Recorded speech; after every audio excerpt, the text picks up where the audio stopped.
প্রথমে একটা ছোট্ট ঘটনা দিয়ে শুরু করি। সেই ঘটনার সঙ্গে আপনারা মনোযোগ দিয়ে শুনবেন এবং নিজেদেরকে মেলানোর চেষ্টা করবেন। ঘটনাটা হয়েছে, ফেসবুকে দেখেছেন কিনা, যে 6 বছরের বাচ্চা শিশু মারিয়াকে এই কেরানীগঞ্জে, দক্ষিণ কেরানীগঞ্জের বসুন্ধরা রিভারভিউ এলাকাতে ও খেলতেছিল।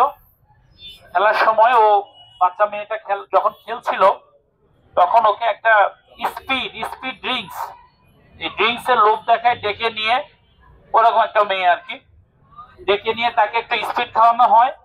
তারপর তাকে নিয়ে একটা বসুন্ধরা রিভারভিউয়ের ভিতরে একটা টিন শেড ঘরের মধ্যে তাকে নির্মম ভাবে ধর্ষণ করে তারপরে গলায় ফাঁস দিয়ে মেরে ওই টিন শেড ঘরের মধ্যে যে বালু ছিল সেই বালু খুঁজে তাকে একমাত্র ওয়ালটন এসি দিচ্ছে 1 বছরের রিপ্লেসমেন্ট গ্যারান্টি।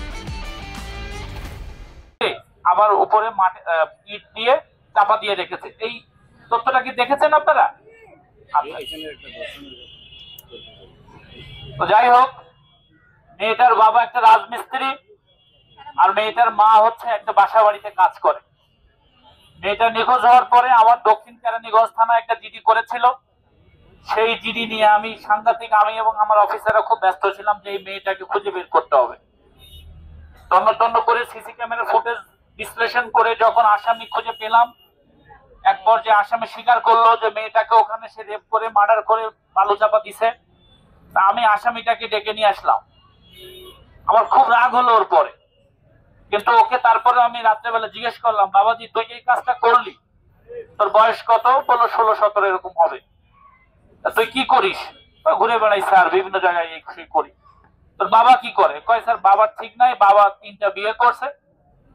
বললাম বাবা 3টা বিয়ে করছে, তোর বাচ্চা ছেলে ভাই বোন কয়জন? বাপের আগের ঘরে আছে 4 জন, পরের ঘরে আছে 3 জন, আর আমার মাও স্যার আরেকজনের সাথে চলে গেছে, আমারও ভাই বোন আছে 2-3 জন। তো তখন আমি বুঝলাম যে না, ঠিক আছে বিষয়টা, তাইলে এখন অপরাধ ও করবে না, তা আর কে করবে? সঠিক কিনা? তো বিষয়টা হচ্ছে, মাননীয় প্রধানমন্ত্রী জননেত্রী শেখ হাসিনার বাংলাদেশে এই কেরানীগঞ্জে উন্নয়নের যেমন ধারা অব্যাহত আছে, রাস্তাঘাট সবকিছু মাননীয় প্রধানমন্ত্রী করে দিয়েছেন, উন্নয়ন হয়েছে, জায়গার দাম বেড়েছে। কিন্তু একটা জিনিস যেটা আপনার দায়িত্ব ছিল, নিজেকে সচেতন করা, নিজেকে শিক্ষিত করে তোলা, আপনারা সেটা করতে পারেন না। আপনার এলাকার উন্নয়ন হয়েছে, আপনার বাচ্চা কাচ্চাকে লেখাপড়া শিখে আধুনিক স্মার্ট জেনারেশন আপনি করতে পারেন না। আপনি কি করেছেন? এলাকায় উন্নয়ন হয়েছে, যারা একটু স্থানীয় তারা বাড়ি করছেন আর ভাড়া খাইতেছেন, আর বাচ্চা কাচ্চাদের মোটরসাইকেল কিনে দিচ্ছেন। আমি কিন্তু এই কথাগুলো বলছি, আমি এই কেরানীগঞ্জে অনেকদিন, আমাকে আপনারা অনেকে দেখেছেন কিনা জানি না, আমি কেরানীগঞ্জে প্রায় 3 বছরের উপরে আছি এবং আমি কেরানীগঞ্জ মডেল থানা এবং দক্ষিণ কেরানীগঞ্জ থানা, 2টা থানার সার্বিক যে বিষয়গুলো, আইন শৃঙ্খলা বিষয় এবং তদারক করি। আমার অফিসটাও আপনাদের ভেতরে কেরানীগঞ্জ মডেল থানার দোতলায়। কিন্তু আমাকে আপনারা কম দেখেন, কারণ আমি বেশিরভাগ সময় বড় বড় মামলাগুলো নিয়ে খুব ব্যস্ত থাকি। কিছুদিন আগে এই চেয়ারম্যান সাহেব সাক্ষী, একটা ঘুমন্ত প্রকৌশলী 4তলা বিল্ডিং এর মধ্যে ঘুমন্ত অবস্থায় সে মার্ডার হয়েছিল। খুবই ক্রিটিক্যাল একটা কেস, যে সে ঘুমের মধ্যে, তার বাসাও ঘরও ভিতর থেকে তালা মারা, 4তলার মধ্যে সে মার্ডার হয়েছে। কিভাবে মার্ডার হয়েছে কেউ বলতে পারে না। সেটাও কিন্তু আমি ডিটেকশন করেছি বা রহস্য উদ্ঘাটন করেছি। আসামিও ধরেছি, আসামিরা স্বীকার করছে, বিজ্ঞ আদালতে সাক্ষী তারা স্বীকারোক্তি দিয়েছে। এখন আসেন ক্ষমতাশালী অপরাধী, সে কি আইনের ঊর্ধ্বে? মোটে ঊর্ধ্বে না। আমি উদাহরণ দেই, কয়েক মাস আগেই দক্ষিণ কেরানীগঞ্জ থানার সুবাদে, আপনারা আব্বা বাহিনীর কথা শুনেছেন মনে হয়, নিউজে দেখেছেন না? ওরা কি, ওদের প্রোফাইল কি এর থেকে কোন অংশে কম? তারা অনেক বেশি। আব্বা বাহিনীর লোকজন, তারা অনেক বড় প্রভাবশালী, বিভিন্ন জায়গায় তাদের পদ পদবি আছে, কিন্তু যখন আইনের চোখে অপরাধী, তার কোনো রাজনৈতিক পরিচয় নেই। তো যখন এই অপরাধী অপরাধ করেছে, আমরা কিন্তু তার বিরুদ্ধে মামলা নিয়েছি। 12 জন আসামি তখন আমি ধরেছিলাম, পরে আরো অনেক ধরেছি, এবং সে আব্বা বাহিনীর সবাই 10 জন কিন্তু আদালতে স্বীকারোক্তি দিয়েছে, এখনো জেল হাজতে আছে তারা। অর্থাৎ যতই ক্ষমতাশালী আপনি হন না কেন, আপনি যখন কোনো অপরাধ করবেন, আমি কিন্তু এই উদাহরণগুলি কেরানীগঞ্জ থেকেই দিচ্ছি। ক্ষমতাশালী লোকজন যখন অপরাধ করবে তখন তার কিন্তু আইনের চোখে সে অপরাধী, এবং আইনের যে প্রয়োগ সেটা কিন্তু কোনোভাবে থেমে থাকবে না।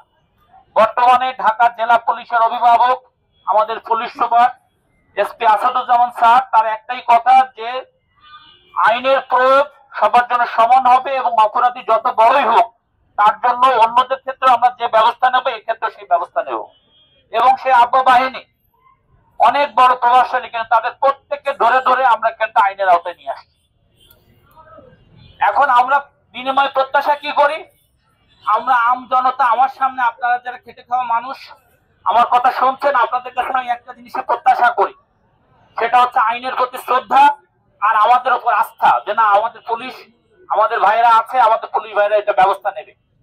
কিন্তু আপনারা যখন আস্থা হারিয়ে ফেলেন, আমাদের উপর বিশ্বাস হারিয়ে ফেলেন, নিজেরা নিজেদের হাতে আইন তুলে নেন, তখনই এই অঘটন ঘটে, যেটা আমার ওসি বললো যে 2টা পাগল আপনারা খুন করে ফেলেন, মার্ডার করে ফেললেন, যার কোনো ব্যাখ্যাই নাই, কারণই নাই।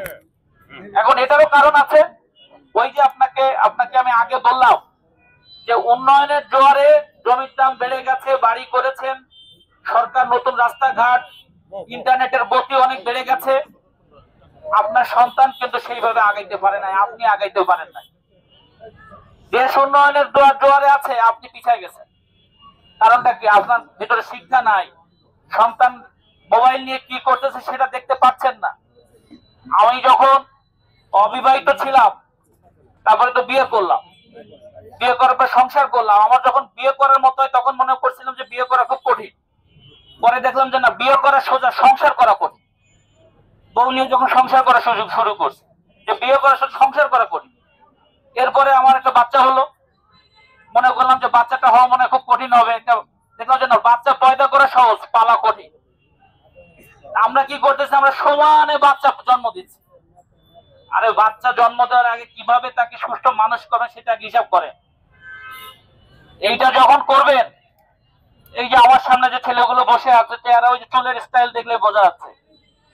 এখন আপনি আগে প্রত্যেক অভিভাবক নিজে সচেতন হন, সন্তানকে সঠিকভাবে সুসন্তান করার চেষ্টা করেন, তাহলেই তো দেশটা, প্রধানমন্ত্রী যেভাবে সোনার বাংলা চায় সেইভাবেই তো দেশটা সোনার বাংলা হয়ে উঠবে।